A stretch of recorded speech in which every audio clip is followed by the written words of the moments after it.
नमस्कार। आपका वामिका अकेडमी पर स्वागत है।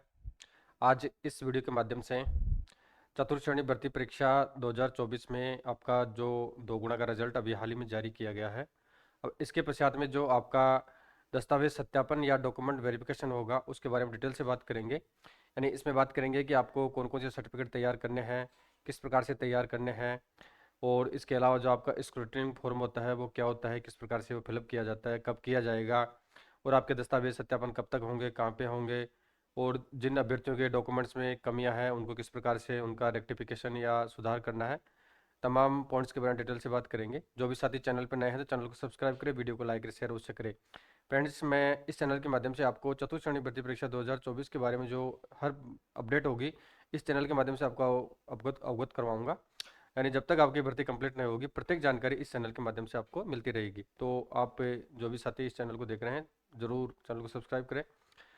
तो इसमें आपका बात करेंगे दस्तावेज सत्यापन कब होगा, स्क्रूटिनी फॉर्म क्या होता है, कैसे उसको भरा जाता है, आवश्यक दस्तावेज कौन कौन से होंगे, यानी संपूर्ण जानकारी के बारे में बात करेंगे।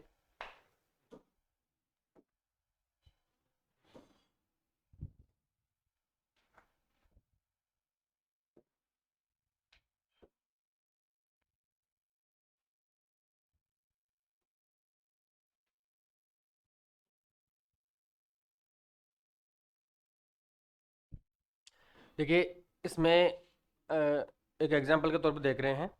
यानी जस्ट आपका अभी 19 दिसंबर 2025 को वीडियो भर्ती परीक्षा 2025 वाला जो रिजल्ट आया था तो उसमें भी आपकी सेम प्रक्रिया अपनाई गई थी, और आपका जो चतुर्थ श्रेणी भर्ती परीक्षा 2024 है उसमें भी सेम प्रोसेस अपनाई जाएगी। यानी पटवारी में सेम थी, और इससे पहले जो अगस्त तक जो भर्तियां कंप्लीट हुई थी उनमें सेम प्रोसेस अपनाई गई है।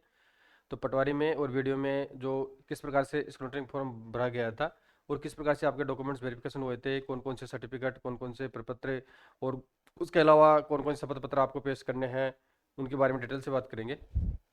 तो जैसे ही अभी आपका जो रिजल्ट जारी किया जा चुका है तो उसमें अभी जो कट ऑफ डेट है, यानी आपकी जो स्क्रूटिनी फॉर्म के रिगार्डिंग अभी सूचना राजस्थान कर्मचारी चयन बोर्ड द्वारा अभी जारी नहीं की गई है। तो जल्द ही लगभग जनवरी के लास्ट तक या स्टार्ट फरवरी में आपको डेट दे दी जाएगी कि आपको एसएसओ आईडी के माध्यम से स्क्रूटिनी फॉर्म ऑनलाइन फिलअप करना है। वो किस प्रकार से करना भी बात करेंगे उसके बारे में। तो ये लास्ट जनवरी या स्टार्ट फरवरी से स्टार्ट होगा, और जो इसका टाइमिंग रहेगा लगभग कम से कम 4 से लेकर 5 दिन इसमें टाइमिंग दिया जाएगा। इससे ज़्यादा दिया जाएगा हो सकता है, क्योंकि बड़ी भर्ती है और अभ्यर्थियों की संख्या बहुत ज़्यादा है, सर्वर क्रैश होने का भी डर रहता है। तो कई कारण है, तो लगभग आपको 2-3 बार मौका दिया जाएगा, यानी लगभग 15 डेज आपको स्क्रूटिनी फॉर्म भरने के लिए दिए जाएंगे। तो इसकी जल्दी घोषणा हो जाएगी। तो किस प्रकार से नोटिस जारी किया जाएगा, यानी आपका ये वीडियो भर्ती परीक्षा का जारी किया गया है, इस प्रकार से आपको 4th ग्रेड के रिगार्डिंग जारी किया जाएगा। तो प्रेस विज्ञप्ति पहले आपकी जारी होगी, जिसमें ग्राम विकास अधिकारी जगह आपको यानी 4th ग्रेड चतुर्थ श्रेणी भर्ती परीक्षा 2024 लिखा हुआ आएगा, जिसमें बताया जाएगा कि यानी सामान्य प्रशासन आरपीएससी, और इसके अलावा जो आपका सेक्रेटरीट की वैकेंसी है भर्ती परीक्षा, जिसमें इतने पदों पर लगभग 2 गुना अभ्यर्थियों का पात्रता जांच दस्तावेज सत्यापन हेतु सूचीबद्ध किया गया है। यानी इसमें आप सभी को पता है कि आपका जो 2 गुना का रिजल्ट जारी किया गया है इसमें लगभग 1,10,000 से प्लस कैंडिडेट है। यानी जो लंबवत रिजर्वेशन है, लंबवत रिजर्वेशन में तो आपके 2 गुना के आसपास है, 2 गुना से कुछ ज़्यादा ही है प्रत्येक कैटेगरी में। और इसके अलावा जो आपका आपका हॉरिजॉन्टल रिजर्वेशन है, क्षैतिज रिजर्वेशन, उसमें 5 से लेकर 10 गुना कैंडिडेट को क्वालिफाई किया गया है। यानी जो जिसमें आपका विडो, डाइवर्स, एलडीसीपी, पीएच कैटेगरी के अंतर्गत, और स्पोर्ट पर्सन और एक्स सर्विसमैन है, क्योंकि यहाँ पे पर्याप्त कैंडिडेट उपलब्ध नहीं हो पाते हैं, कई बार शॉर्ट पड़ जाते हैं, फिर एडिशनल रिजल्ट जारी करना पड़ता है, अनावश्यक समय लगता है। तो इस कारण से इन्होंने पहले ऑलरेडी ज़्यादा कैंडिडेट को क्वालिफाई किया है। तो उसमें से जो योग्य अभ्यर्थी उनका चयन किया जाएगा, यानी जो सीट्स जारी की है उसके अकॉर्डिंग इनका चयन किया जाएगा। तो 1,10,000 से ज़्यादा कैंडिडेट को यहाँ पे क्वालिफाई किया गया है। फिर आप इसमें लिखा आएगा आपका इन अभ्यर्थियों से विस्तृत ऑनलाइन आवेदन सह प्रीनिरीक्षा फॉर्म यानी स्क्रूटनी फॉर्म भरने हेतु दिनांक दे दी जाएगी, आपकी जो फरवरी में होगी या जनवरी में कब से स्टार्ट होंगे तक लिंक खोला गया है। अतः दस्तावेज सत्यापन हेतु सूचीबद्ध अभ्यर्थी, यानी जो भी 2 गुना में कैंडिडेट क्वालिफाई हो रहे हैं। अब कई अभ्यर्थी ऐसे हैं जिनको ये पता नहीं लग पा रहा है, कई सोच रहे हैं कि मेरा इसमें 2 गुना में सिलेक्शन हुआ है, नहीं हुआ। तो ये बिल्कुल ईजी सी बात है। तो जो कट ऑफ दे रखी है आपकी टीएसपी और नॉन टीएसपी की प्रत्येक कैटेगरी की में, जिसमें आप कट ऑफ अपनी कट ऑफ देख लें अपनी पर्टिकुलर कैटेगरी में कितनी कट ऑफ गई है। और उसके अलावा जो आपका 34,000 35,000 की जो पीडीएफ जारी की गई है पेचों की, उसमें आप अपना जो नंबर्स है, यानी नॉर्मलाइजेशन मार्क्स, 2 मार्क्स से आपको मतलब नहीं है, नॉर्मलाइजेशन मार्क्स आपके कितने आ रहे हैं, उस कट ऑफ के बराबर या उससे वही है तो आपका 2 गुना में आप क्वालिफाई हो चुके हैं। तो आपको सजग रहना है कि दस्तावेज सत्यापन आपको करवाना है। तो अतः दस्तावेज सत्यापन हेतु सूचीबद्ध अभ्यर्थी, ये एसएसओ आईडी आपको लिंक दिया जाएगा, पर विस्तृत आवेदन सह प्रेक्षा फॉर्म या डिटेल्ड फॉर्म कम स्क्रूटिनी फॉर्म को मैं आवश्यक दस्तावेज के साथ भरा जाना सुनिश्चित करना है आपको। और इसके बाद विस्तृत ऑनलाइन आवेदन भरने का कोई आपको अवसर प्रदान नहीं किया जाएगा। ठीक है, इसमें आपको टाइम दिया जाएगा। तो सभी अभ्यर्थियों को सजग रहना है, कब से, यानी जब भी चयन बोर्ड द्वारा नोटिस जारी किया गया तुरंत आपको बता दिया जाएगा किस प्रकार से आपको फॉर्म भरना है। पात्रता जांच एवं दस्तावेज सत्यापन हेतु विस्तृत कार्यक्रम एवं दिशा निर्देश संबंधित पंचायती राज, तो यानी इसमें जो वीडियो का पंचायती राज विभाग था, तो इसका आपका जो सामान्य प्रशासन विभाग या माध्यमिक शिक्षा निदेशालय बीकानेर होगा उसका नाम आ जाएगा। यानी प्रत्यक्ष से आपका जो दस्तावेज सत्यापन कार्यक्रम प्रत्यक्ष से जारी किया जाएगा। पहले तो आपका ये फॉर्म आपका सोसाइटी के माध्यम से स्क्रूटिनी फॉर्म बनना होगा, और उसके बाद में फिर आपका जो डॉक्यूमेंट वेरिफिकेशन के रिगार्डिंग जो दस्तावेज सत्यापन कार्यक्रम जारी किया जाएगा उसके बारे में प्रत्यक्ष से आपको सूचित किया जाएगा। और अभ्यर्थियों को सलाह दी जाती है कि संबंधित विभाग एवं बोर्ड की वेबसाइट का नियमित आपको अवलोकन करते रहना है। यानी ये तो बेसिक बेसिक बताया आपको कि किस प्रकार से आपका नोटिस जारी किया जाएगा प्रेक्षा फॉर्म भरने के रिगार्डिंग। और उसके बाद में जो संबंधित जो आपका कंसर्निंग डिपार्टमेंट होगा, नोडल विभाग यानी जीएडी सामान्य प्रशासन विभाग है, वो माध्यमिक शिक्षा विभाग निदेशालय बीकानेर से आपका डॉक्यूमेंट्स वेरिफिकेशन करवाएगा। तो उसमें जो भी लिस्ट होगी आपको बता दिया जाएगा कि किन, यानी किस कैंडिडेट का वेरिफिकेशन कहाँ पे हो रहा है, कितनी तारीख को हो रहा है, वो उस लिस्ट में पता चल जाएगा। बट इसमें थोड़ा भी टाइमिंग लगेगा, आपको वेट करना होगा। जितना जो अभ्यर्थी नज़दीक बॉर्डर लाइन पे हैं तो उनके लिए तो यह सुनहरा मौका है कि जितना वेट आपके लिए जितना लेट हो, ये वैकेंसी अच्छा है। और जिनका 1 गुना में हो रहा है कट ऑफ, जिनके मार्क्स अच्छे हैं, वे अभ्यर्थी चाहते हैं कि हमारा जो वेरिफिकेशन है वो जल्द से जल्द हो, जल्दी से जल्दी नियुक्ति मिले। ठीक है, तो आपको कर अनावश्यक चिंता करने की आवश्यकता नहीं है जिन अभ्यर्थियों को ज़्यादा नंबर है, क्योंकि आपका सिलेक्शन तो ऐसे भी होगा। बट आपके साथ में जो अभ्यर्थी कम नंबरों से रह रहे हैं, उनके नंबर कम है, बॉर्डर लाइन पे है, तो उन लोगों के लिए भी कुछ अच्छा हो जाएगा। तो थोड़ा जितना लेट हो इतना वेरिफिकेशन अच्छा रहेगा, कम से कम 2 महीने बाद में हो तो और भी अच्छा है। अब आपको क्या करना है कि जैसे आपका स्क्रूटिनी फॉर्म के लिए एक राजस्थान कर्मचारी चयन बोर्ड द्वारा आपको नोटिफिकेशन के माध्यम से सूचित किया जाएगा।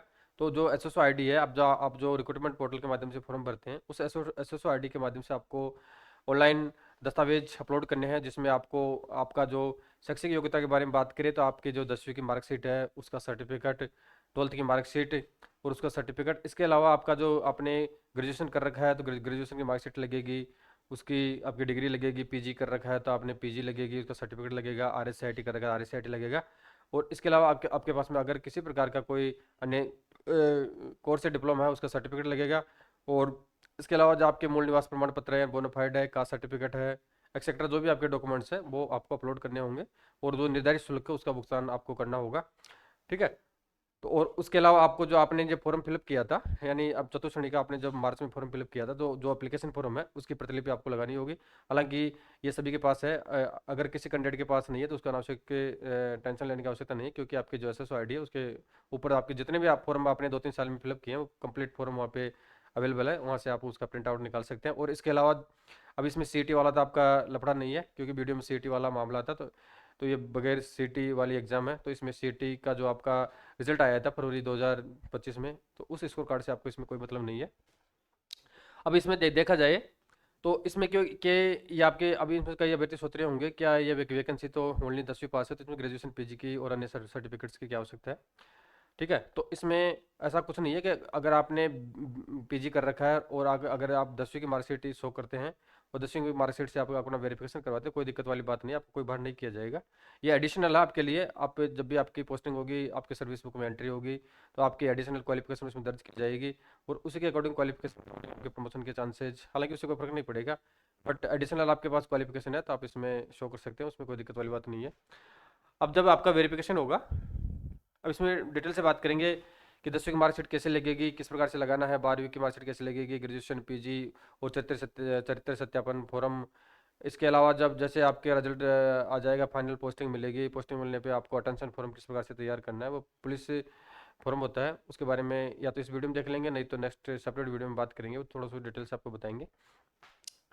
तो इसमें अब आपको इस प्रकार सर्टिफिकेट जब आपका वेरिफिकेशन होगा, जहाँ भी होगा, जिस तारीख को होगा, तो आपको इस प्रकार से ये सेम परफॉर्म आएगा, इसमें कोई दिक्कत नहीं है। सिर्फ यहाँ पे ग्राम विकास अधिकारी की जगह आपका चतुर्थ श्रेणी भर्ती परीक्षा 2024 आ जाएगा, और कोई चेंजिंग इसमें होगा नहीं जहाँ तक मेरे हिसाब से। तो इसे अभ्यर्थी को स्वयं भर के लेके जाना होगा। यानी ये 2-3 पेज का है, तो यहाँ पे पासपोर्ट साइज का फोटो लग जाएगा लेटेस्ट, इसमें अभ्यर्थी का नाम आ जाएगा, जन्म तिथि आ जाएगी, मोबाइल नंबर और जो आपका मेल, आप मेल हो या फीमेल जो भी है, और ईमेल नंबर, रोल नंबर आ जाएगा आपका, और आयु वर्षों में 1 जनवरी 2026 को, ठीक है। यानी 1 जनवरी 2026 की आपकी आयु कितनी है वो इसमें आ जाएगी। यानी जो भी देते हैं, अब जहाँ तक 1 जनवरी 2026 माना मेरे हिसाब से, फोर्थ ग्रेड में 18 वर्ष, अगर 25 से 25 आ जाएगा, 26 आ जाएगा, और 1 जनवरी 26 का आपके कितने वर्ष के हो चुके हैं, कितने माह के, कितने दिन के आप हो चुके हैं, वो आपको डिटेल करना है। यानी ये फॉर्म है, इसी फॉर्म के अकॉर्डिंग जो आपका डॉक्यूमेंट्स वेरिफिकेशन किया जाएगा, उससे चेक किया जाएगा। यानी आपने कौन कौन से डॉक्यूमेंट्स किस सीरियल में कहाँ पे लगा रखे हैं, वो जो भी वहाँ पे टीम होगी, वो टीम आपकी जांच करेगी। अब इसमें क्रम संख्या प्रश्न में लगाना है कि विस्तृत आवेदन सह प्रेरणा प्रपत्र, यानी जो आपने ऑनलाइन एसएसओ आईडी के माध्यम से भरा है, उसका प्रिंट आपको लेना है, वो इसके साथ संलग्न करना है। अब इसमें जो टीम होगी चेक करेगी दस्तावेज उपलब्धता है कि या नहीं है, जारी करने की तिथि है, दस्तावेज प्रश्न संख्या आपको लगानी है। फिर इसके अलावा फिर आपको मैट्रिक, हाई स्कूल, सेकेंडरी अंक तालिका प्रमाण पत्र आपको लगाना है। जन्म दिनांक हेतु, यानी 10वीं की मार्कशीट महत्वपूर्ण है। आपका जो जन्म दिनांक का जो डीओबी है, वेरीफाइड करने के लिए आपकी 10th की मार्कशीट की आवश्यकता होती है। एंड 12th की मार्कशीट में आपकी और ग्रेजुएशन पीजी की मार्कशीट में आपकी डीओबी नहीं होती, केवल 10th में होती है। 10th की मार्कशीट यहाँ पे जरूरी है, वही आपकी योग्यता है। इसके अलावा आपका सीनियर +2 का अंक तालिका प्रमाण पत्र लगाना होगा। इसके अलावा राजस्थान कर्मचारी चयन बोर्ड जयपुर द्वारा जारी, अब जो विज्ञप्ति आपकी चतुर्थ श्रेणी की जारी की गई थी सामान्य प्रशासन विभाग के आदेश द्वारा, जो भी है उनका अधिसूचना क्रमांक है, उसके अकॉर्डिंग जो आपकी योग्यता है, तो इसमें 10वीं पास है, वो आपके पास योग्यता होनी चाहिए, उसके अंक तालिका प्रमाण पत्र होना चाहिए। तो 10वीं पास इसमें माना है, 10th पास, तो 10th पास की, हालांकि ऐसा कोई अभ्यर्थी नहीं है जिसके पास 10वीं पास की मार्कशीट नहीं होगी या क्वालिफाइड नहीं होगा, सभी वेल एजुकेटेड है, जब तो इतनी कट ऑफ हाई जंप रही है। इसके अलावा राजस्थान कर्मचारी चयन बोर्ड जयपुर द्वारा जारी, इसमें आपका ग्रामीण विकास की जगह जो डिपार्टमेंट है आपका जीएडी नाम आ जाएगा, के अनुसार योग्यता अंक तालिका, यानी कंप्यूटर योग्यता की इसमें आवश्यकता नहीं है, इसमें कोई आवश्यकता नहीं है आपकी कंप्यूटर योग्यता की। हालांकि इसमें जो आप एडिशन लगाना चाहते हैं तो लगा सकते हैं। अब जो महत्वपूर्ण है उसके बारे में बात करते हैं, तो मूल निवास प्रमाण पत्र, आपका जो मूल निवास प्रमाण पत्र है क्या है, बोनाफाइड। अब मूल निवास प्रमाण पत्र के लिए आपको विशेष रूप से ध्यान रखना है कि जो राजस्थान के अभ्यर्थी है, ठीक है, यानी जो आरक्षित वर्ग के राजस्थान के अभ्यर्थी है, उनको यहाँ का लोक मूल निवास प्रमाण पत्र चाहिए होगा। अगर कोई अभ्यर्थी बाहरी राज्य का है, ठीक है, चाहे वो कौन सी कैटेगरी हो, तो उसको अनारक्षित वर्ग या जनरल वर्ग में माना जाएगा। तो आपको मूल निवास प्रमाण पत्र जो लेटेस्ट बनवाना है, एंड डिजिटल फॉर्मेट में होना चाहिए, उसमें क्यूआर कोड होना चाहिए, आपको विशेष ध्यान रखना है। अगर किसी अभ्यर्थी के पास में पुराना मूल निवास प्रमाण पत्र है, या उसका कोई जिला चेंज हो चुका है, राजस्थान में नए जिले बने हैं, या तहसील चेंज हो चुकी है, जो भी स्थिति है, तो उसके अकॉर्डिंग आपको लेटेस्ट उसको तैयार करवाना है, डिजिटल फॉर्मेट में तैयार कराना है। इसके अलावा जो भी कैटेगरीज आपकी एसटी है, एससी, ओबीसी, एमबीसी, डब्ल्यूएस, शहरी या टीएसपी का प्रमाण पत्र आपको बनाना है। और जो कार्मिक विभाग का जो नोटिफिकेशन अधिसूचना, उसके अकॉर्डिंग 20 जनवरी 22, और परिपत्र सर्कुलर के 17 अक्टूबर 22, और सामाजिक न्याय अधिकारिता विभाग के जो डायरेक्शन दिशा निर्देश है 9/9/15 के अकॉर्डिंग आपको उस फॉर्मेट में तैयार करने हैं, ठीक है। यानी इसमें क्या है कि एसटी, एससी और एमबीसी और आपके जो शहरी या टीएसपी है, उनका जो जाति प्रमाण पत्र पुराना है वो भी चल जाएगा, कोई दिक्कत वाली बात नहीं है। और लेकिन जो आपका ईडब्ल्यूएस और आपका ओबीसी है, क्रिमिनल, नॉन क्रिमिनल, वो आपको जो भी डायरेक्शन होते हैं 6 महीने के, 12 महीने के, उसके अकॉर्डिंग आपके इनकम के अकॉर्डिंग उसको तैयार करवाना है, लेटेस्ट बनवाना है। और इसके अलावा अन्य श्रेणी आपकी जैसे विधवा है या विडो है, प्रत्येक है, प्रत्येक कैटेगरी के बारे में बात कर रहे हैं, स्पोर्ट पर्सन है, विशेष योग्यजन है, इत्यादि का प्रमाण पत्र आपको चाहिए होगा। यानी जब भी आपको वैलिड किया जाएगा, जैसे कोई विधवा महिला है तो विधवा सर्टिफिकेट बनाना होगा, प्रत्यक्षता है तो प्रत्यक्षता, जो न्यायालय की डिग्री या आदेश वो आपको लेके जाना होगा, खेल संबंधी प्रमाण पत्र आपको लेके जाना होगा, विशेष योग्यजन के रिगार्डिंग जो नियम है, वो जो प्रमाण पत्र जारी किया जाता है 40% या 40% है, वही आपको लेके जाना है। और इसके अलावा चरित्र प्रमाण पत्र आपको तैयार करवाना है, ये विशेष इंपॉर्टेंट है। यानी चरित्र प्रमाण पत्र आपको तैयार करना है। अब कहाँ से तैयार करना है, इसके सामने थोड़ा कंफ्यूजन है। मान के चलो कोई अभ्यर्थी अगर 10वीं पास है, ठीक है, तो उसने जिस लास्ट संस्था से एग्जाम पास की है तो 10वीं पास का चल जाएगा। लेकिन कई इसमें 90% सब ऐसे अभ्यर्थी है, 90 क्या 99% मान सकते हैं आप इन्होंने पीजी भी कर रखा है, ग्रेजुएशन भी कर रखा है और अन्य डिप्लोमा भी कर रखा है। तो जिन्होंने लास्ट अंतिम संस्थान से जो रेगुलर डिग्री की है, वहाँ से आपको आपका आपका जो भी चरित्र प्रमाण पत्र है वो आपको लेके जाना है, ठीक है। जहाँ से भी आपने अंतिम एजुकेशन प्राप्त किया वहाँ से आपको तैयार करवाना है। अब अभी आपको आवश्यकता नहीं तैयार करवाने की, इसके लिए जब आपका स्क्रूटनी फॉर्म तैयार किया जाएगा, फॉर्म भरवाना है, उस समय आप इसको तैयार करवा लेना, ठीक है। आप अपनी तैयारी को थोड़ा अभी प्रोसेस में रखें, जल्दी ही इसका नोटिफिकेशन आपको जल्दी मिल जाएगा। इसके अलावा 2 मूल चरित्र प्रमाण पत्र अलग अलग राजपत्र अधिकारी से आपको प्रमाणित करवाना है, किससे, यानी मूल चरित्र प्रमाण पत्र आपको तैयार करवाना है। हालांकि जो फॉर्मेट है वो आपको सादा कागज पे या स्टेशनरी पे दुकानों पे मिल सकता है, वहाँ से आप इसको ले सकते हैं। यानी गजेटेड ऑफिसर से आपको प्रमाणित करवाना है। यानी 4800 ग्रेड पे से 4800 ग्रेड पे या 4800 ग्रेड पे से अब जितने भी ऑफिसर्स होते हैं उनसे आपको राजपत्रित अधिकारी से प्रमाणित करवाना है। और इसके अलावा इस फॉर्म में आपको शैक्षणिक योग्यता संबंधी घोषणा पत्र देना है। अभी प्रारूप देखेंगे, वो प्रारूप कौन कौन से हैं अभी तो बात कर रहे हैं इसमें। आपको जो ये लिस्ट आप लेके जाएंगे, वो वहाँ पे जो टीम है वो चेक करेगी आपकी। धूम्रपान संबंधी वचन पत्र आपको सादे कागज पर देना है, वो किस प्रकार से फॉर्मेट है वो देखेंगे। इसके अलावा दहेज संबंधी घोषणा पत्र देना है, विधवा है, पृथकता है, विवाहित है, विवाहिता व्यक्ति द्वारा प्रस्तुत देना है करना है। विवाह प्रमाण पत्र आपको देना है, किस प्रारूप में है। यानी 22 मई 2006 से पूर्व अगर किसी कैंडिडेट का विवाह हुआ है तो उसको उसके लिए विवाह प्रमाण पत्र अनिवार्य नहीं है। और 22 मई 2006 के बाद में अगर किसी कैंडिडेट की शादी हुई है, मैरिज हुई है, तो उसको विवाह प्रमाण पत्र बनवाना अनिवार्य है। और 22 मई 2006 से पहले जिनका शादी हो चुका है उनको एक केवल शपथ पत्र देना है, विवाह प्रमाण पत्र की कोई आवश्यकता नहीं है। संतान संबंधी आपको घोषणा देनी है, राजपत्रित अधिकारी से प्रमाणित करवाना, उसको फॉर्मेट को अभी आ रहा है, देखते हैं सभी को। सामान्य घोषणा पत्र देना है, संविधान शपथ पत्र आपको शादी कागज पर देना है, विकल्प पत्र देना है, ये काफी इंपॉर्टेंट है। 18 नंबर का अनुसूचित अथवा गैर अनुसूचित क्षेत्र के लिए देना है, उसके बारे में बात करेंगे क्या होता है। नमूना हस्ताक्षर प्रारूप देना है आपका, स्वयं का फोटो पहचान पत्र देना, Aadhaar card, voter ID, driving licence, passport आदि की स्व प्रमाणित प्रति देनी है, इनमें से कोई भी हो। यानी मेन प्रायोरिटी आधार कार्ड की रहती है, लेकिन आधार कार्ड हालांकि सबके पास में रहता है, नहीं हो तो आप वोटर आईडी दे सकते हैं, ड्राइविंग लाइसेंस दे सकते हैं, और पासपोर्ट आदि की स्व प्रमाणित या सेल्फ अटेस्टेड प्रत्यय दे सकते हैं। इसके अलावा अन्य घोषणा आपको करनी है। अब इसमें अभ्यर्थी के हस्ताक्षर हो जाएंगे और सभी प्रपत्र इसी क्रम में संलग्न कर उन पर प्रश्न संख्या आपको अंकित करनी है, सभी प्रपत्र स्वयं प्रमाणित करना है। ये ठीक है, जो आपको फॉर्म जमा कराएंगे उसमें ये प्रपत्र लगेंगे, किस प्रकार से लगेंगे, जहाँ पे आप उसको अटैच कर रहे हैं उसकी नती संख्या आपको लिखनी है। अब इसमें ये देखते हैं कि आपका जो प्रारूप है ये काफी इंपॉर्टेंट है कि ये प्रारूप किस प्रकार से आएंगे। अब ये तो पहला हो गया आपका चरित्र प्रमाण पत्र, इस प्रकार से आपको तैयार करवाना है। यानी ये आपको या तो आप कंप्यूटर से इसका प्रिंट ले सकते हैं, वेबसाइट में मिल जाता है, गूगल से कहीं भी सर्च कर सकते हैं, या जो स्टेशनरी की शॉप्स होती है वहाँ पे आपको ये आसानी से मिल जाएगा। यानी 1-2 रुपये का आता है, वैसे आप परचेज कर सकते हैं। तो इसमें क्या लिखा हुआ आता है, ये प्रमाणित किया जाता है कि श्री कुमारी या श्रीमती जो भी नाम है, और पुत्री या पत्नी जो भी नाम है आ जाएगा, निवासी आ जाएगा, को मैं व्यक्तिगत रूप से जानता हूँ। यानी जो भी राजपत्रित अधिकारी आपको जानता है वो इसमें साइन करेगा, जितने भी वर्षों से वो जानता है। और जहाँ तक मेरी जानकारी है इनका नैतिक चरित्र है, उसके यहाँ पे हस्ताक्षर हो जाएंगे, उसकी सील लग जाएगी, और साथ में जो जिस तारीख को आपको चरित्र प्रमाण पत्र जारी करेगा उसकी यहाँ पे डेट मेंशन हो जाएगी। यानी कार्यालय की मोहर आ जाएगी, यानी जो उसकी सील आ जाएगी। और आपको 2 राजपत्रित अधिकारियों से अलग अलग प्रमाणित करवाना है, यानी 2 चरित्र प्रमाण पत्र आपको अलग अलग व्यक्तियों से प्रमाणित करवाना है। इसके अलावा नेक्स्ट प्रारूप रहेगा आपका घोषणा पत्र का। अब इसमें आपको कई प्रकार के घोषणा पत्र है, कई प्रकार के सर्टिफिकेट है, जिसमें आपको 50 रुपये का non judicial stamp paper, 5-7 stamp judicial जो 50 रुपये के नॉन जुडिशियल स्टाम्प पेपर होते हैं वहाँ पे आपको प्रिंटिंग करवा के नोटरी पब्लिक से उसको प्रमाणित करवाना होगा। तो कैसे करवाना होगा, 50 रुपये के नॉन जुडिशियल स्टाम्प पेपर पर मुद्रित करवा कर नोटरी पब्लिक से आपको प्रमाणित करवाना होगा। और उसमें यह परफॉर्म आपको ये जो भी प्रारूप दे रखा है इसके अकॉर्डिंग आपको टाइप करवाना है सेम। मैं कैंडिडेट का नाम आ जाएगा, पिता का नाम आ जाएगा, ठीक है, पिता पत्नी जो भी हो, रोल नंबर आ जाएंगे आपके, जो भी 4th ग्रेड की रोल नंबर है, वो ग्राम विकास अधिकारी, ये प्रारूप सेम इस प्रकार से आएगा। इसमें आपको चतुर्श्रेणी आ जाएगा। मैं के पद पर अनंतिम रूप से चयनित हुआ, यानी प्रोविजनली रूप से मैं चयनित हुआ हूँ। मैं शपथ पूर्वक निम्नानुसार घोषणा करता हूँ या करती हूँ। इसमें जो लिखा है कि जो भी दे रखा है इसमें आपराधिक कर्तव्य नहीं है, जो भी है इसमें लैंग्वेज लिखी हुई है वो आपको प्रिंट करवानी है। तारीख जो भी डेट दे रखी है वो डेट आपको लिखनी है, जिस दिन आप 50 रुपये के नॉन जुडिशियल स्टाम्प पेपर पर जो सिग्नेचर करवाएंगे वो डेट आ जाएगी, स्थान आ जाएगा, हस्ताक्षर आ जाएंगे, आपका नाम पता आ जाएगा, मोबाइल नंबर आ जाएगा, ईमेल आ जाएगा। और नेक्स्ट है एक आपको यानी ग्राम विकास अधिकारी के पद पर, इसमें आपका चतुर्श्रेणी पद आ जाएगा। नियुक्ति हेतु धूम्रपान यानी स्मोकिंग नहीं करने संबंधी वचन पत्र का प्रारूप आपको देना है, यानी इसमें स्टाम्प पेपर की आवश्यकता नहीं है, सिर्फ सादे कागज पर आपको देना होगा वचन पत्र बॉन्ड एक तरीके से। नाम आ जाएगा, पिता पुत्र पत्नी जो भी नाम है, उम्र आ जाएगी, जाति निवासी आ जाएगा, तहसील जिला राज्य वचनबद्ध करता हूँ कि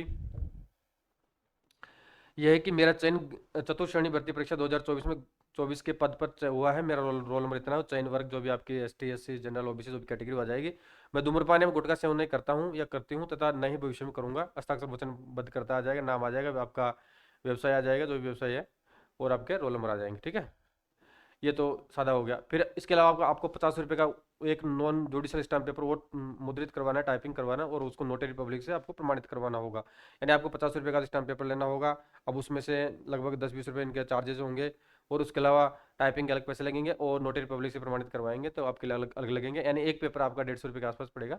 तो अविवाहित अभ्यर्थियों के लिए है, यानी जो ऐसे कैंडिडेट हो, चाहे वो महिला हो चाहे पुरुष हो, अगर वो अनमेरिड है तो उनको ये सर्टिफिकेट तैयार करना है। और जो विवाहित अभ्यर्थी है उनके लिए दूसरे प्रकार का सर्टिफिकेट तैयार करना होगा, यानी अविवाहित अनमेरिड अभ्यर्थियों के लिए ये सर्टिफिकेट रहेगा और नेक्स्ट जो मेरिड है उनके लिए दूसरा सर्टिफिकेट रहेगा, यानी उनको ये तैयार करवाना है और दूसरे को विवाहित वाला तैयार करवाना है। ठीक है, यानी दोनों तैयार नहीं करवाने हैं, जिस जो भी स्थिति आपकी है उसके अकॉर्डिंग तैयारी करनी है आपको। तो अविवाहित अभ्यर्थियों के द्वारा प्रस्तुत किया जाने वाला घोषणा पत्र है, इसमें कैंडिडेट का नाम आ जाएगा, पिता पुत्र नाम आ जाएगा, निवासी आ जाएगा। शपथ पूर्वक घोषणा करता हूँ कि मुझे राजस्थान कर्मचारी चयन बोर्ड द्वारा आयोजित चतुर्थ श्रेणी भर्ती परीक्षा 2024 में नियुक्ति हेतु अभी अभी स्थापित किया गया है। मेरा रोल नंबर यह है तथा चयन वर्ग यह है। मेरा विवाह, यानी जब आपका रिजल्ट आएगा दो गुणा जब वेरिफिकेशन होगा उस समय है। मेरा विवाह अभी नहीं हुआ है और भविष्य में जब भी होगा मैं या मेरे घर वाले न तो दहेज लेंगे ना ही देंगे। भविष्य में दहेज लिए जाने के संबंध में मेरी पत्नी एवं ससुराल पक्ष की ओर से कोई शिकायत या विभाग न्यायालय में दर्ज करवाई जाती है, मेरी नियुक्ति समाप्त किए जाने का अधिकार पूर्णतः होगा। इसमें आपका नाम आ जाएगा, स्थान, दिनांक, साक्ष, दो साक्षियों का हस्ताक्षर होंगे, यानी जो नॉन व्यक्ति है वो गारंटर होंगे आपके, साइन करेंगे। और शपथ ग्रहीता आपका नाम आ जाएगा और पद आपका, यानी जब आप पोस्टिंग हुए उस समय आपको ये लगाना है, यार पोस्टिंग के समय इसकी आवश्यकता पड़ेगी।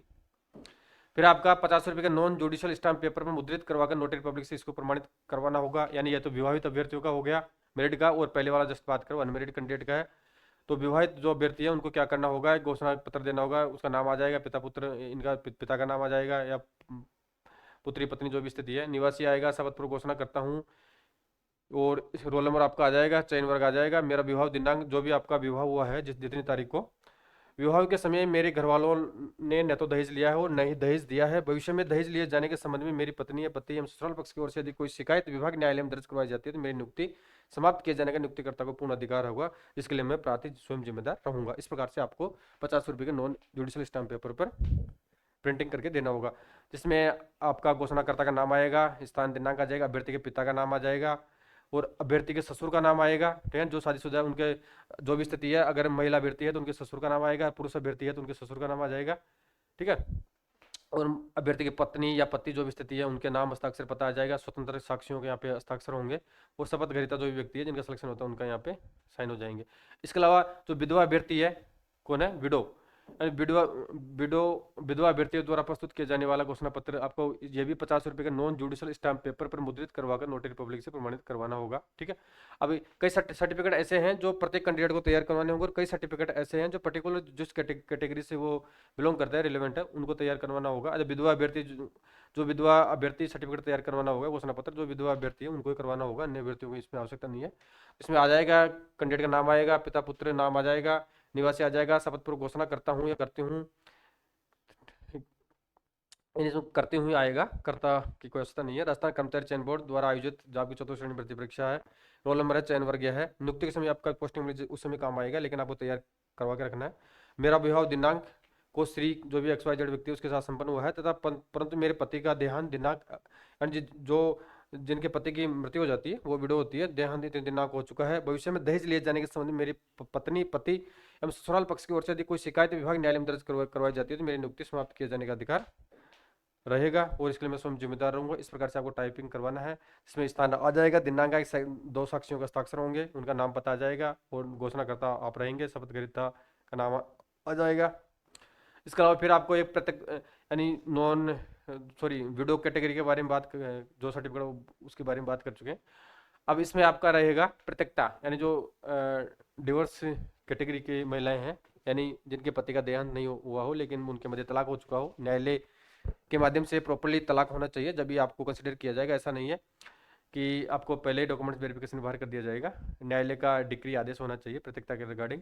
इस प्रकार से आपको ये घोषणा पत्र 50 रुपये के नॉन जुडिशियल स्टाम्प पेपर पर टाइपिंग करवा के नोटरी से प्रमाणित करवाना होगा। कैंडिडेट का नाम आएगा, पिता पुत्र, निवासी, चयन वर्ग आ जाएगा और इसमें जो भी है पूर्व मेरा विवाह विच्छेद हो चुका है, भविष्य में जब भी होगा तब मैं मेरे घर वाले ना तो दहेज लेंगे ना ही देंगे, जो भी इसमें लिख कर गई है वो आपको टाइपिंग करवाना है। जिसमें स्थान आएगा, दिनांक, दो साक्षियों के हस्ताक्षर होंगे, नाम आ जाएगा और शपथ ग्रहीता का नाम आ जाएगा। इसके अलावा आपका विवाह प्रमाण पत्र तैयार करवाना है, ये काफ़ी महत्वपूर्ण है। ये भी आपको 50 रुपये का नॉन जुडिशियल स्टाम्प पेपर पर मुद्रित करवाकर नोटरी से इसको प्रमाणित करवाना है। विवाह प्रमाण पत्र के है। अब इसमें दो सिचुएशन है, अभ्यर्थी जिनका विवाह कब 22 मई 2006 से पूर्व हुआ है के द्वारा प्रस्तुत किया जाने वाला घोषणा पत्र, यानी ऐसे अभ्यर्थी जिनका विवाह 22 मई 2006 से पूर्व हो चुका है और उनको क्या है कि मेरिज सर्टिफिकेट की आवश्यकता नहीं है बनाने की, तो उनको केवल इस प्रकार से घोषणा पत्र देना होगा 50 रुपये नॉन जुडिशियल स्टाम्प पेपर पर। मैं कैंडिडेट का नाम आएगा, पिता पुत्र का नाम आ जाएगा, निवासी शपथ पूर्वक बयान करता हूँ या करती हूँ मेरा विवाह श्री या श्रीमती के साथ में निवासी के साथ संपन्न हुआ है, परंतु अनिवार्य विवाह पंजीयन लागू न होने से पूर्व दिनांक जो भी 22 मई 2006 से पहले पहले के जो कैंडिडेट है उनको आवश्यकता नहीं है यानी मेरी सर्टिफिकेट की, उनको ये घोषणा पत्र चल जाएगा, को संपन्न होने के कारण पंजीकृत नहीं है। ठीक है। और जो भी या इसके अलावा मेरा विवाह श्रीमती या श्री निवासी के साथ दिनांक को राजस्थान राज्य के बाहर संपन्न होने के कारण पंजीकृत नहीं हुआ है, जो भी बाहरी राज्य के अगर किसी की शादी बाहर राज्य में होती है, या मैं अविवाहित हूँ या विधुर विधवा हूँ, जो भी स्थिति है, तलाकशुदा हूँ, मैं प्रत्यक्षता हूँ मेरा विवाह श्री के साथ दिनांक को संपन्न हुआ था, हस्ताक्षर आ जाएंगे, शपथकर्ता के वो दिनांक आ जाएगा। इसके अलावा आपको सादे कागज पर एक घोषणा पत्र देना है, यानी यहाँ पे जुडिशियल स्टाम्प पेपर की आवश्यकता नहीं है, यानी सादे कागज पर घोषणा पत्र देनी होगी जिसमें लिखा होगा कैंडिडेट का नाम आएगा, पिता पत्नी का नाम पुत्री का नाम आ जाएगा, यानी कैंडिडेट का नाम आ जाएगा, और जो अगर वो पुत्र है पुत्री है पत्नी है उसके जो भी पति है या पिता है उनका नाम आएगा, उम्र आएगी, निवासी आएगा, और पद जो आपका चतुर्थ श्रेणी का आएगा, आपको पोस्टिंग मिलेगी चतुर्थ श्रेणी में। शपथपूर्वक निम्नानुसार घोषणा करता हूँ करती हूँ यह है कि मेरा राजस्थान कर्मचारी चयन बोर्ड जयपुर द्वारा यहाँ पे चतुर्थ श्रेणी आ जाएगा 2024 में ग्राम चतुर्थ श्रेणी के पद पर नियुक्ति है तो अभिस्थापित किया गया है, यानी फाइनल रिजल्ट आने के बाद में ये आपका रोल नंबर चयन वर्ग इसमें आ जाएगा। यह है कि दिनांक 31 मई 2002 क्या 31 मई 2002 के बाद में जीवित संतानों की संख्या आपके 2 से ज़्यादा नहीं होनी चाहिए, अगर किसी के 2 से ज़्यादा संतान है तो वो डिस्क्वालीफाई है, उसको नौकरी नहीं दी जाएगी। 2 है जो 1 है 2 है, इस तिथि के पश्चात आज दिनांक एंड जो भी लेटेस्ट जब आपको नियुक्ति मिलेगी दिनांक जो भी होगी मेरे जो भी संतान आपका आ जाएगी, इतनी संतान है हुई है, संतानों में कोई बढ़ोतरी नहीं हुई है तथा वर्तमान में मेरे कुल जीवित संतानों की आपकी जो भी संख्या 1 या 2, ठीक है, अथवा और इसके अलावा या आप अनमेरिड है तो आपको इस प्रकार से लिखना होगा, अगर अनमेरिड है तो अविवाहित आपके लिए लागू हो जाएगा, और जो भी स्थिति ऊपर मेरिड है तो आपके बच्चों की संख्या पे आ जाएगी। तो इसमें ये विशेष रूप से ध्यान रखना है कि जो अभ्यर्थी अगर जिनके 3 बच्चे हैं वो राजकीय सेवा के लिए वैलिड नहीं है, ठीक है, 2 बच्चे आपके होने चाहिए। अब इसमें कंडीशन ये डिपेंड करती है, अब इसमें मान के चलो अगर किसी अभ्यर्थी के 3 बच्चे हैं तो क्या वो राज्य सेवा के लिए वैलिड है नहीं है, तो इसके बारे में आपका कन्फ्यूजन दूर कर देना चाहता हूँ कि आपकी यानी ऐसे कई अभ्यर्थी जिनके 3 बच्चे भी हैं लेकिन वो वैलिड है, कैसे मैं बताता हूँ। मान के चलो किसी महिला हो या पुरुष, अगर उनके पहला बच्चा अगर एक होता है, ठीक है, लेकिन जो दूसरा बच्चा होने के बाद में दूसरा बच्चा आपका जुड़ा हो जाता है, तो जो सेकंड नंबर पे जो प्रसव हुआ है वो अगर 2 बच्चे जुड़ा हो जाते हैं तो वहाँ पे एक बच्चे की काउंटिंग या गणना की जाएगी, इस कारण से आपको इसमें छूट दी गई है। अगर किसी की पहली संतान अगर जुड़ा हो जाती है तो 2 बच्चों में काउंट की जाएगी, और अगर आपकी सेकंड संतान अगर जुड़ा होती है तो वो 1 बच्चों में काउंट की जाएगी, इस रूप से आपको विशेष रूप से ध्यान रखना है। और घोषणा का सत्यापन करना है, घोषणा करता आ जाएगा जो भी इसमें लिखा हो उस प्रकार से आपको लिखना है, सादे कागज पर आ जाएगा। सामान्य सादे कागज पर आपको और फिर घोषणा करनी है, कैंडिडेट का नाम आ जाएगा, पिता का नाम आ जाएगा, पति का नाम आ जाएगा, जो भी स्थिति है, रोल नंबर आ जाएंगे, और जो भर्ती चतुर्थ श्रेणी ग्राम विकास अधिकारी को अंतिम रूप से चयन हुआ हूँ इसमें आप घोषणा आपको देनी है। मैं राजस्थान पंचायत राज यानी जो भी आपका चतुर्थ श्रेणी का जो सेवा नियम है वो आ जाएगा। शैक्षणिक योग्यता रखता हूँ या रखती हूँ, मेरे द्वारा योग्यता है समिति की जानकारी विज्ञापन अंक शैक्षणिक योग्यता के अनुरूप है, ठीक है, जो भी इसमें दे रखा है वो इस प्रकार से आपको बढ़ना है। दिनांक स्थान आ जाएगा, हस्ताक्षर नाम पता मोबाइल नंबर ईमेल इसमें आ जाएगा। और इसके अलावा ये महत्वपूर्ण है क्या है कि इसमें 4th ग्रेड आपका चॉइस आएगा, गैर अनुसूचित क्षेत्र यानी आपका नॉन टीएसपी और टीएसपी यानी विकल्प पत्र आपको देना होता है। इसमें क्या होता है कि जो टीएसपी एरिया के कैंडिडेट होते हैं उनके लिए ऑप्शन ओपन रहता है कि वो अभ्यर्थी अपना चयन दोनों कैटेगरी में ले सकते हैं, यानी नॉन टीएसपी में ले सकते हैं और टीएसपी में ले सकते हैं, ठीक है। अब वो क्यों लेते हैं, क्योंकि अब उनके लिए बड़ा अवसर ये रहता है कि अगर वहाँ पे अगर नॉन टीएसपी कट ऑफ कम जा रही है तो वो अपना चयन वहाँ पे सुनिश्चित करवा सकते हैं, अगर टीएसपी कट ऑफ कम जा रही है तो वहाँ पे जा सकते हैं। इस प्रकार से इन लोगों के लिए ये ओपन रहता है।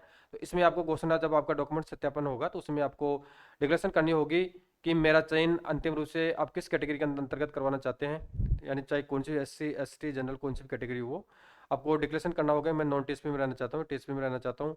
अगर आप नॉन टीएसपी में रहना चाहते हैं तो नॉन टीएसपी की जो कट ऑफ जाएगी उसके अकॉर्डिंग आपको कंसीडर किया जाएगा। अगर आप उसमें कट ऑफ से बाहर रह जाते हैं, आपके मार्क्स के कम है तो आपको बाहर कर दिया जाएगा, चाहे भले ही टीएसपी कट ऑफ कम हो। अगर आप इस प्रकार से ऑप्शन नहीं देते हैं तो आपको बाय डिफॉल्ट बोर्ड द्वारा या जो भी यानी बोर्ड द्वारा आपको बाय डिफॉल्ट टीएसपी में कंसिडर कर लिया जाएगा, अगर आप ऑप्शन नहीं देते हैं तो इसमें सामान्य कागज पर आपको लिखना होगा, निष्ठाम की कोई जरूरत नहीं है। कैंडिडेट का नाम आएगा, या पति का नाम आ जाएगा, रोल नंबर आ जाएंगे। मेरा अंतरिम चयन यानी प्रोविजन चयन जो भी आपके चतुर्थ श्रेणी भर्ती परीक्षा 2024 में गैर अनुसूचित क्षेत्र तथा अनुसूचित क्षेत्र दोनों सूचियों में हुआ है, ठीक है।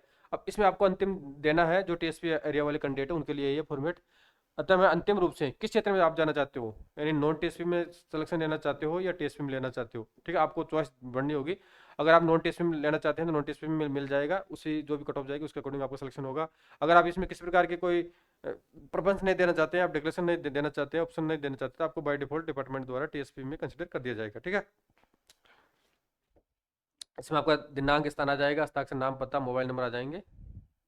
और इसके अलावा ये काफी महत्वपूर्ण है, नमूना हस्ताक्षर प्रारूप सामान्य कागज पर आपको देना है। अभ्यर्थी इस प्रारूप का प्रिंट लेकर दस्तावेज सत्यापन के समय मूल अपने साथ लेकर जाना है, यानी जब आपका दस्तावेज सत्यापन होगा तो इस प्रकार का प्रारूप यानी वेबसाइट पे है, आपको कहीं से टाइप करवाने की कोई आवश्यकता नहीं है, वहां से आप जब आपका, हालांकि अभी भी देर का है, आप देख सकते हैं, जब आपको चतुर्थ श्रेणी का टाइम टेबल या स्क्रूटिंग फॉर्म के रिगार्डिंग डाला जाएगा जो भी अपडेट, तो उसमें अपलोड कर दिया जाएगा, तो उसमें आपको प्रिंट लेके जब दस्तावेज सत्यापन होंगे उसमें आपको साथ में लेके जाना है। तो उसमें अभ्यर्थी का नाम आ जाएगा, रोल नंबर आ जाएंगे, दस्तावेज सत्यापन के दिनांक, समय, दल संख्या इसमें आपको मेंशन करनी है, यानी जो आपका नोटिस अब जारी किया जाएगा या अधिसूचना आपकी जारी की जाएगी जब दस्तावेज सत्यापन होगा, उसमें बताया जाएगा कि फला कैंडिडेट का दस्तावेज सत्यापन कहाँ पे है, किस दिनांक को है, किस समय है और किस टीम में आपका दस्तावेज सत्यापन होगा, वो कैंडिडेट को फिलअप करना है, ठीक है। यानी जैसे आपका दस्तावेज 15 मार्च को होता है, 15 मार्च 2026 है, 2:30 बजे आपका दस्तावेज सत्यापन होता है, ठीक है। और इसके अलावा आपकी टीम संख्या 11 है, जो भी स्थिति है उसके अकॉर्डिंग, उदाहरण तौर मैं एग्जाम्पल के तौर पर बता रहा हूँ, आपको फिलअप करना है। इसमें आपका चतुर्थ श्रेणी के पद हेतु भर्ती परीक्षा में दस्तावेज सत्यापन हेतु सूचीबद्ध हुआ हूँ या हुई हूँ, बोर्ड द्वारा निर्धारित किए गए वाक्य मेरे द्वारा अपनी हस्त लिपि में स्वयं, यानी आपकी जो हैंड राइटिंग है वो आपको, यानी जो कैंडिडेट का सत्यापन करने हेतु क्या कैंडिडेट रियलिटी में वही है या फर्जी नहीं है, जो भी, ठीक है। तो आपकी हैंड राइटिंग को चेक करने हेतु हस्तलिपि में स्वयं लिखकर प्रस्तुत कर रहा हूँ, मेरी पहचान सत्यापित करने के लिए आवश्यकता पड़ने पर बोर्ड द्वारा मेरी हस्तलिपि के इस नमूने को उपयोग किए जाने के हेतु मैं सहमत हूँ। मेरी हस्तलिपि का निम्न प्रकार है, यानी हिंदी में आपको लिखना है, जो भी दे रखा है, यहाँ पे अभ्यर्थी का नाम आ जाएगा, पिता का नाम आ जाएगा, रोल नंबर आ जाएगा, आवेदन क्रमांक आपका कितने आ जाएगा, और विज्ञप्ति के अनुसार आपकी भर्ती परीक्षा का नाम कौन सा, चतुर्थ श्रेणी भर्ती परीक्षा आ जाएगा, निर्धारित सभी पात्रताओं को पूरा करती हूँ, ठीक है। ये तो आपको हिंदी में लिखना है, सेम आपको कॉपी करके यहाँ नीचे लिखना होगा, फिर इंग्लिश में आपको सेम लिखना होगा, और आपके हस्ताक्षर यहाँ पे करने होंगे, यानी आपकी जो हैंड राइटिंग है वो आप मैच करवानी है कि कैंडिडेट वाकई में जो आपने ओमआर सीट में घोषणा की थी, आपने जो साइन किया था एग्जाम में या एप्लीकेशन फॉर्म में, आपने आपका फिंगरप्रिंट लगा था, ठीक है, उनसे आपकी हैंड राइटिंग मैच होगी। और ये शपथ पत्र आपको सामान्य कागज पर देना है, इसमें नॉन जुडिशियल स्टाम्प पेपर की कोई आवश्यकता नहीं है। कैंडिडेट का नाम आएगा, पिता या पति का नाम आ जाएगा, निवासी आ जाएगा। शपथ पूर्वक घोषणा करती हूँ मुझे राजस्थान कर्मचारी चयन बोर्ड द्वारा जयपुर द्वारा आयोजित आपकी चतुर्थ श्रेणी भर्ती परीक्षा 2024 में चतुर्थ श्रेणी के पद पर नियुक्ति है तो अभी स्थापित किया गया है, ठीक है। एंड फाइनल आपका रिजल्ट जारी होगा, जब पोस्टिंग मिलेगी उसके समय आपको तैयार करवाना है। आपका रोल नंबर आ जाएगा, चयन वर्ग किस कैटेगरी में, एसटी में है, मेल में है या ओबीसी में, जो भी स्थिति है वो आ जाएगा। और इसके अलावा मेरा विवाह अभी नहीं हुआ है, और भविष्य में जब भी होगा तब मैं या मेरे घर वाले ना तो दहेज लेंगे ना ही देंगे। भविष्य में दहेज लिए जाने के संबंध में मेरी पत्नी, पति एवं ससुराल पक्ष की ओर से कोई शिकायत विभाग या न्यायालय में दर्ज करवाई जाती है तो मेरी नियुक्ति समाप्त किए जाने का नियुक्तिकर्ता को पूर्ण अधिकार होगा, जिसके लिए मैं स्वयं प्रार्थी जिम्मेदार रहूंगा या रहूंगी। इस प्रकार से आपको सामान्य कागज पर इस प्रकार की डिक्लेरेशन आपको देनी होगी, ठीक है। यानी आप किसी प्रकार से दहेज नहीं ले सकते हैं। और इसके अलावा फिर आपको एक सामान्य कागज पर फिर शपथ पत्र देना होगा, यानी कई प्रकार के इसमें फॉर्मेट दे रखे हैं, ठीक है। अभी आपका एक दो रहे हैं, जल्दी वीडियो कंप्लीट होने वाला है। अब सामान्य कागज पे देना है, कैंडिडेट का नाम, पिता या पति का नाम, रोल नंबर आ जाएगा, इसमें आपकी चतुर्थ श्रेणी भर्ती, यानी ये तो जब आपका विभाग द्वारा चयन बोर्ड द्वारा डाला जाएगा उसमें चतुर्थ श्रेणी भर्ती परीक्षा 2024 लिखा हुआ आएगा, ठीक है। सेम फॉर्मेट रहेगा, कोई चेंजिंग नहीं होगा। कि नियुक्ति है तो विस्थापित हुआ हूँ या हुई हूँ, शपथपूर्व निम्नानुसार घोषणा करती हूँ, मैं शपथ लेता हूँ या लेती हूँ कि सत्यनिष्ठा से, मैंने अपने संविधान की शपथ लेनी है, प्रतिज्ञा करती हूँ कि भारत और विधि द्वारा स्थापित भारत के संविधान के प्रति श्रद्धा और सच्ची निष्ठा रखूंगी। मैं भारत की प्रभुता और अखंडता अक्षुण्ण रखूंगी तथा मैं अपने पद के कर्तव्यों का राजभक्ति, ईमानदारी और निष्पक्षता से पालन करूंगी। अतः ईश्वर मेरी सहायता करे। इस प्रकार से आपको आपकी जो पोस्टिंग होगी उस समय आपको इस प्रकार से सामान्य कागज पर ये डिक्लेरेशन या प्रपत्र देना होगा और अभ्यर्थी के यहाँ पे साइन हो जाएंगे। ठीक है। तो इस प्रकार से आपका यानी डिटेल से मैंने बता दिया है कि आपका जो चतुर्थ श्रेणी का रिजल्ट तो जारी हो चुका है। अब 2 गुना का जो आपका स्क्रूटिनी फॉर्म के रिगार्डिंग एसओसो आईडी के माध्यम से जल्दी लिंक ओपन किया जाएगा, यानी लास्ट जनवरी स्टार्ट प्रोग्राम कर दिया जाएगा। 10-15 दिन का उसमें समय दिया जाएगा, तो आप अनावश्यक डिले ना करें। जैसे ही आपका लिंक ओपन होता है, क्योंकि साइट क्रैश होगी, कैंडिडेट की संख्या काफ़ी ज़्यादा है, हालांकि इस बारे में फिर कर्मचारी चयन बोर्ड द्वारा इसमें समय दिया जाएगा, आपके लिए वो बढ़ाया जाएगा, कोई दिक्कत वाली बात नहीं है। बट आपको समय रहते इसमें फिलअप करना आपका आवेदन। जो भी आपके डॉक्यूमेंट्स है, आपके जो भी सर्टिफिकेट है, आपकी मार्कशीट्स है, यानी एक्सेट्रा जो भी डॉक्यूमेंट्स आपको पूरे अपलोड करने होंगे। निर्धारित फीस का आपको भुगतान करना होगा, आपकी लेटेस्ट फोटो लगानी होगी, ठीक है। उसका प्रिंट लेके, यानी जो ये बनाने का उद्देश्य ये होता है कि जो जैसे आपका वेरिफिकेशन किया जाएगा, तो जो आपने अपने डॉक्यूमेंट्स अपलोड किए हैं, उसी डॉक्यूमेंट्स के बेसिस पर, यानी जो अपलोड किए हैं उसी को वहाँ पे चेक किया जाएगा। यानी एक एक प्रतिलिपि जो टीम होगी, जो विभाग होगा वहाँ पे होगी, और जो आपने आपके ओरिजिनल डॉक्यूमेंट्स हैं और प्रतिलिपि से उनसे जो आपने ऑनलाइन स्क्रूटिनी फॉर्म में अपलोड किए हैं डॉक्यूमेंट्स, उनसे मैच की जाएगी। इस कारण से ये पहले भरवाया जाता है, ताकि किसी प्रकार की जालसाजी या काटछाट अभ्यर्थियों द्वारा नहीं की जा सके। और जैसे आपका डॉक्यूमेंट वेरिफिकेशन होगा, जिस प्रकार से मैंने अभी जो जितने भी प्रपत्र है, क्या क्या है, चरित्र प्रमाण पत्र, आपके क्वालिफिकेशन, परीक्षा फॉर्म, और विवाह संबंधी, अविवाहित, धूम्रपान, दहेज के, TSP area, non TSP area certificate, संविधान के सर्टिफिकेट एक्सेट्रा के बारे में डिटेल से बात कर चुके हैं। कौन कौन से सर्टिफिकेट में आपको 50 रुपये के नॉन जुडिशियल की आवश्यकता होगी, कौन सा सादे कागज पे होगा, उसके बारे में डिटेल से बात कर चुके हैं। इस प्रकार से आपको तैयार करवाने होंगे। तो जो भी, तो विशेष रूप से अभी तो आपको जो कैंडिडेट ऐसे हैं जिनके अगर किसी के मार्कशीट में कोई नाम में, फादर्स नाम में, कैंडिडेट खुद के नाम में, माता के नाम में या डीओबी में किसी प्रकार की कोई दिक्कत है, तो आप उनको सही करवा लें, समय रहते जल्दी 15-20 दिन में करवा लें। और इसके अलावा आपके कोई सर्टिफिकेट में दिक्कत हो, यूनिवर्सिटी में या किसी नाम में, फादर नाम में, जो भी स्थिति है, जो भी दिक्कत है, वो चेंज करवाएं। और मूल निवास प्रमाण पत्र बोनाफाइड आपको डिजिटल रूप में अब जारी किया जाता है, यानी क्यूआर कोड वाला आपको जारी करवाना है। जैसे जो लेटेस्ट आपका एड्रेस है, अगर अगर आपके पास पुराना है तो उसको आप चेंज करवाएं एड्रेस का। किसी के जिले चेंज हो चुके हैं, तहसील चेंज हो उसकी, संभाग या आपका उपखंड चेंज हो चुका है, तो जो नया आपका वर्तमान में पता है वो आपको चेंज करवाना है। और जो जाति प्रमाण पत्र है, आपके ओबीसी है, यानी क्रिमिनल नॉन क्रिमिनल वाला जो सिस्टम चलता है, और इसके अलावा ईडब्ल्यूएस है, जो आपको लेटेस्ट प्रारूप में चाहिए होगा। जनरल के लिए किसी प्रकार का कोई जाति प्रमाण पत्र की आवश्यकता नहीं है। और एसटी है, एससी है, एमबीसी है, इनको इनका जो जाति प्रमाण पत्र है वो पुराना बन रहा है, तो कोई दिक्कत वाली बात नहीं, इनका चल जाएगा। तो इस प्रकार से आपको ये डॉक्यूमेंट्स, मुख्य मुख्य डॉक्यूमेंट्स हैं, ये आपको अभी से तैयार करवाने हैं, ठीक है। अगर किसी प्रकार का कैंडिडेट को कोई क्यूरीज हो तो मुझे कमेंट करके बताएं। आपकी जो भी समस्या है वो मैं कमेंट के माध्यम से समाधान कर दूंगा। और फोर्थ ग्रेड के रिगार्डिंग जितनी भी अपडेट आएगी, जो भी सूचनाएं आएगी, वो इस चैनल के माध्यम से सबसे पहले आपको मिलेगी। तो जो भी इंटरेस्टेड साथी है जिनका 2 गुना में चयन हो चुका है, वो इस चैनल को ज्वाइन करें, ताकि आपको किसी प्रकार की कोई दिक्कत का सामना नहीं करना पड़े। जो भी इन्फॉर्मेशन होगी अप टू डेट इस चैनल के माध्यम से आपको मिल सके। और इसके अलावा इन्फॉर्मेशन के अलावा जो आपकी अन्य भर्ती परीक्षाएं होती हैं उनकी नॉलेज, इसके अलावा जो आपके जीके का है, वो करंट जीके है, एक्सेट्रा जो भी आपकी एमसीक्यूज की क्लासें हैं, इस चैनल के माध्यम से करवाई जाती है। तो जो भी इंटरेस्टेड साथी है वो चैनल को जरूर ज्वाइन करें। Thank you.